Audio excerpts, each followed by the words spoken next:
Toll വാങ്ങുന്നത് ഇപ്പോൾ വലിയ വിവാദങ്ങൾക്ക് ഇടവരുത്തിയിട്ടുണ്ടല്ലോ. പ്രതിപക്ഷം സമരത്തിലേക്ക് കിടക്കാന്ന് പറയുന്നുണ്ട്, തെരുവിൽ തടയുമെന്നൊക്കെ പറയുന്നത്. LDF ഒറ്റക്കെട്ടായി എടുത്ത തീരുമാനമാണോ? ഇതില് പരിഗണിക്കേണ്ടുന്ന ഒരു പ്രശ്നം കേരളത്തിന്റെ വികസന പ്രവർത്തനങ്ങളും ക്ഷേമ പദ്ധതികളുടെയും സംരക്ഷണവും മുന്നോട്ടുള്ള പരിപാടികളുമാണ്. കേന്ദ്ര ഗവൺമെന്റ് ആണെങ്കിൽ കേരളത്തിന് അർഹതപ്പെട്ട സഹായങ്ങൾ നൽകുന്നില്ല എന്ന് മാത്രമല്ല, സാമ്പത്തികമായ ഉപരോധം ഏർപ്പെടുത്തി കേരളത്തെ അനുദിനം തകർക്കുന്നതിന് വേണ്ടിയുള്ള നിലപാടാണ് സ്വീകരിക്കുന്നത്. ഇപ്പോൾ അവസാനം അവതരിപ്പിച്ച ബജറ്റിൽ പോലും കേരളത്തെ സഹായിക്കാനുള്ള ഒരു പദ്ധതി നിർദ്ദേശങ്ങളും കേന്ദ്ര ഗവൺമെന്റ് മുന്നോട്ട് വെച്ചിട്ടില്ല. ഇത്തരമൊരു സാഹചര്യത്തിൽ കേരളത്തിന് വരുമാനം സമാഹരിക്കേണ്ടത് അനിവാര്യമായി വന്നിരിക്കുന്നു. കിഫ്ബി പദ്ധതി വഴി 90,000 കോടി രൂപയുടെ വിവിധ പദ്ധതികൾ കേരളത്തിൽ നടപ്പിലാക്കി വരികയാണ്. അതിൽ പലതും പൂർത്തീകരിച്ചിട്ടുണ്ട്, പലതും പൂർത്തീകരണ ഘട്ടത്തിലാണ്. ഈ പദ്ധതികളിൽ ഏറ്റവും കൂടുതൽ പണം മുടക്കുന്നത് പാലത്തിനും റോഡിനുമാണ്. ഇതാണ് കേരളത്തിന്റെ യാഥാർത്ഥ്യം. അതുകൊണ്ട് കിഫ്ബി വഴി ഫണ്ട് മുടക്കി വൻ വികസന പദ്ധതികൾ കേരളത്തിൽ നടപ്പിലാക്കുകയാണ്. അത്തരം ചില വികസന പദ്ധതികളിലൂടെ വരുമാനം ആർജിക്കുന്നതിന് വേണ്ടിയുള്ള ഒരു നിലപാട് സ്വീകരിക്കണം എന്നുള്ളത് ഇടതുപക്ഷ ജനാധിപത്യ മുന്നണിക്കകത്ത് തീരുമാനമെടുത്തിട്ടുള്ളതാണ്. അതിന്റെ മറ്റ് വശങ്ങൾ എത്ര കോടി വരെ നമുക്ക് പിരിക്കാം, എത്ര കോടിക്ക് മുകളിലുള്ള തുകയാണ് പിരിക്കേണ്ടത്, ഇതിന്റെയെല്ലാം നാനാവശങ്ങൾ പരിശോധിച്ച് തീരുമാനമെടുക്കേണ്ടത് ക്യാബിനറ്റാണ്. സ്വാഭാവികമായിട്ടും ക്യാബിനറ്റ് ആ പ്രക്രിയയിലേക്ക് വന്നു കഴിഞ്ഞിട്ടില്ല. അപ്പൊ ഇതിങ്ങനെയുള്ള ഒരു വാർത്തയുടെ അടിസ്ഥാനത്തിൽ അനാവശ്യമായ വിവാദങ്ങൾ കേരളത്തിൽ ഉയർത്തുകയാണ്. കേരളത്തിന്റെ പ്രശ്നങ്ങൾ എങ്ങനെ പരിഹരിക്കാൻ കഴിയുമെന്നുള്ളതിനെ കുറിച്ചുള്ള നിർദ്ദേശങ്ങൾ മുന്നോട്ട് വെക്കുന്നില്ല. പ്രതിപക്ഷം സമരവുമായി രംഗത്ത് വരുന്നുണ്ടെങ്കിൽ അത് അവർക്ക് അവകാശമുണ്ടല്ലോ. അത് ആ നിലയിൽ പരിഗണിക്കാന്നുള്ളതല്ലാതെ വേറെ പ്രശ്നമില്ല. ഇടതുപക്ഷ ജനാധിപത്യ മുന്നണിക്കകത്ത് ഇതിന്റെ അകത്തൊരു ഭിന്നതയും വരാനിടയില്ല.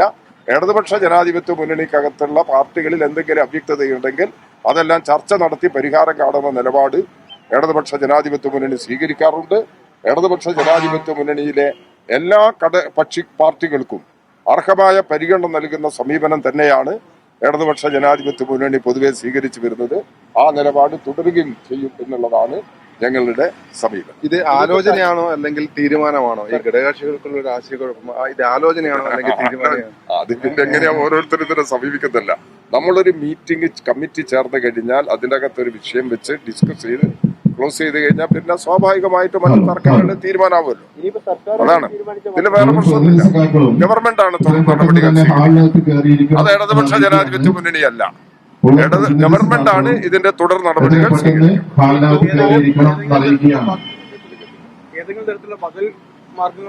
ബദലുണ്ടോ നിങ്ങൾ നിർദ്ദേശിക്കാൻ?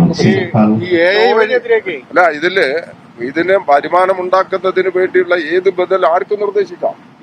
അങ്ങനെയാണെങ്കിൽ പിന്നെ നമുക്ക് കൂടുതൽ സഹായകരമായ എന്തെങ്കിലും രീതിയാണെങ്കിൽ നമുക്കത് സ്വീകരിക്കുന്നതിന് പ്രശ്നം. ഒരുപാട് സമരങ്ങളൊക്കെ നടത്തിയിട്ട് ഒരു നയമാറ്റത്തിന്റെ അതല്ല, നയമാറ്റത്തിന്റെ പ്രശ്നം ഇതിനകത്ത് എത്തിക്കുന്നില്ല. കേരളത്തിന്റെ നിലനിൽപ്പാണ് പ്രശ്നം. കേരളം പഴയതുപോലെയല്ല.